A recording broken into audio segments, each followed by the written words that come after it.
বিভিন্ন জায়গা থেকে শুনি বাড়ির বউরা নাকি বিয়ের আগে সুন্দর করে সেজেগুজে থাকতো আর বিয়ের পরে একদম তেনা ছিঁড়া জামা কাপড় পরে। এটার জন্য নাকি জামাইদের আকর্ষণ কমে যায় বউর প্রতি। তাহলে আমার প্রশ্ন হলো, বেটারা অফিস থেকে এসে একটা হাফ প্যান্ট পরে পশম ভর্তি রান দুইটা বের করে সোফাটায় শুয়ে ফোনটা হাতে নিয়ে চিত হয়ে কাত হয়ে শুয়ে ফোনটা চাপতে থাকে, বেটাদেরকে কি তখন খুব সুন্দর দেখা যায়? নাকি বেটারা ঘরে এসে ব্র্যান্ডের টি শার্ট পরে ব্র্যান্ডের প্যান্ট পরে পারফিউম টারফিউম দিয়ে একদম ফিটফাট হয়ে বসে থাকে যে বেটাদেরকে দেখতে অনেক ভালো লাগে? বেটারাও তো প্রেমের সময় সুন্দর সুন্দর টি শার্ট, সুন্দর সুন্দর জিন্স প্যান্ট, সুন্দর সুন্দর ফর্মাল ড্রেস পরে যাইতো গার্লফ্রেন্ডের সাথে দেখা করতে অথবা যাকে বিয়ে করেছে বউয়ের সাথে দেখা করতে।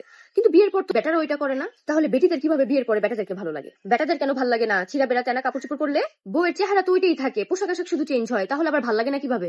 হ্যাঁ, আসল কথা কি জানেন? মানসিকতা সমস্যা, পোশাক আশাক কোনো প্রবলেম না। এজন্যই বলি মানসিকতা চেঞ্জ করেন। আমাদের যেমন আপনাদেরকে সর্বাবস্থায় ভালো লাগে, আপনাদেরও উচিত আমাদেরকে সর্বাবস্থায় ভালো লাগা। তাহলে এই পৃথিবীতে হাজবেন্ড ওয়াইফের রিলেশন কখনোই তিক্ততার হবে না। আরেকটা কথা, আমি এরকম ভিডিও মেক করি আপনাদেরকে আনন্দ দেওয়ার জন্য। আপনারা সিরিয়াস হয়ে যান কেন? কথাগুলি যার পক্ষে পড়ে সে খুশি হয়ে যায়, যার বিপক্ষে পড়ে সে রাগ হয়ে যায়। এসব কথায় কেউ আবার সিরিয়াস হয়ে না। হাসার হলে হাসবেন, আর যদি ভালো না লাগে তাহলে দেখবেন না। আর যখন আপনার পক্ষে আবার কথা বলবো তখন দেখবেন হাসবেন।